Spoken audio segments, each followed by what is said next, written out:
السلام عليكم ورحمة الله وبركاته مشاهدينا الكرام. أدعو الله دائما وأبدا أن تكونوا بصحة جيدة ومع وصفة جديدة. اليوم إن شاء الله غادي نشارك معكم الحامض مصير.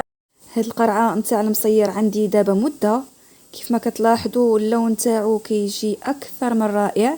كنستخدموه في عدة أطباق مغربية بحال الحوت، طواجن، المحمر، كيجي لذيذ بزاف بزاف. وحتى الماء اللي كيظهر لكم اللي كيحيط بالحامض المصير اللي عندنا في هذه القرعه، كنقدروا نستخدموه عوض الحامض في الاطباق اللي ذكرتهم لكم من قبل. نبداو على بركه الله في المقادير. عندنا كيلو ونص نتاع الحامض البلدي، حبات صغار اللي غسلتو مزيان ونشفتو حتى ما بقات فيه حتى قطره نتاع الماء. وعندنا كميه لا باس بها نتاع الملح، وقرعه نتاع الزاج ولا تاع البلاستيك اللي توفر عندك استخدميه، النتيجه فيهم بزوج مضمونه.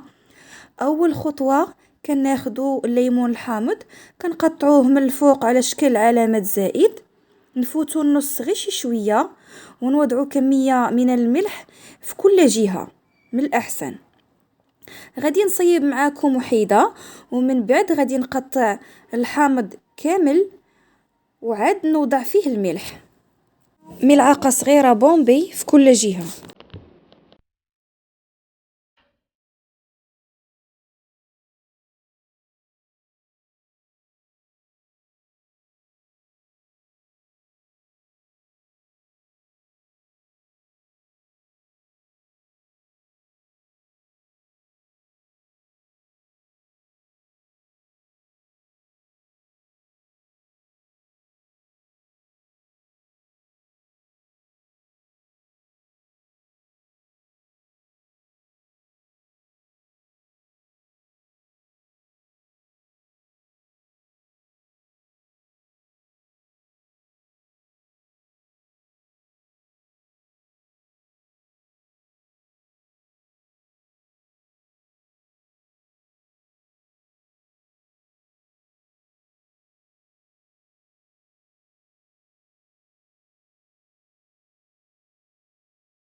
ومن بعد ما كملت الكميه اللي عندي كامله، غادي نوضع الليمون الحامض في هاد القرعه نتاع البلاستيك، بحيث نوضعوهم مزاحمين. كلما وضعنا طبقه نتاع الليمون الحامض ضغطنا عليها بالطبقه اللي فوق منها، باش ما نخليوش حتى بلاصه للهواء. وهذا الشيء علاش خديت الحامض الصغير باش نوضعوهم في القرعة بكل أريحية. أنا جوني 4 في كل طبقة، وهذا هو السر من أسرار نجاح الحامض المصير. غادي نوضع بلاستيكه هي الاولى، عاد نحكم اغلاق القرعه نتاع البلاستيك.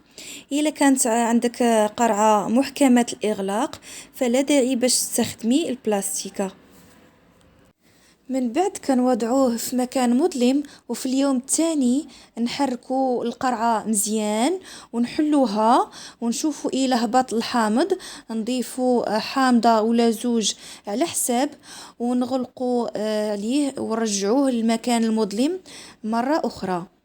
هاد الخطوة مهمة بزاف باش ما تخليش الفراغ اللي كيولد لينا الصوفة وكتخسر الحامض. هذاك الشيء علاش خليت هاد الحامضات ما صيبتهمش.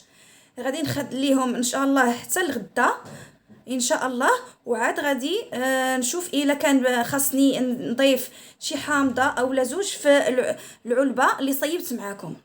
بالنسبه للحامض اللي بقى ليا فوضعته في هاد القرعه هذه تاع مطيشه، فما كنضيعش هاد القراعي هادو حتى هما كنستغلهم وكنستخدمهم،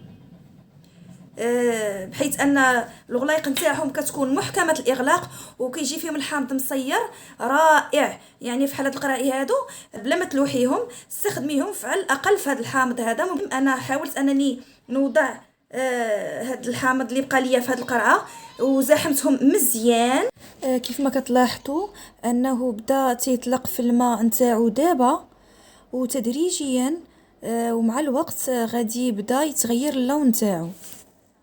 غير كيف ما قلت لكم، ضروري مره فيما تفكريه تمشي تحركيه على هذا الشكل هذا حتى يتعسل ويتغير اللون تاعو. انا داك صافي ما تبقيش تحركيه. هذا هما النقاط اللي كنظن انها غادي تحتاجيها في الحامض المصير نتاعك. بغيو نجبدو الحامض المصير نجبدوه بمعلقه ماشي بايدينا. البنات ما تنسوناش من التعاليق، من البارطاج، لايكات والاشتراك.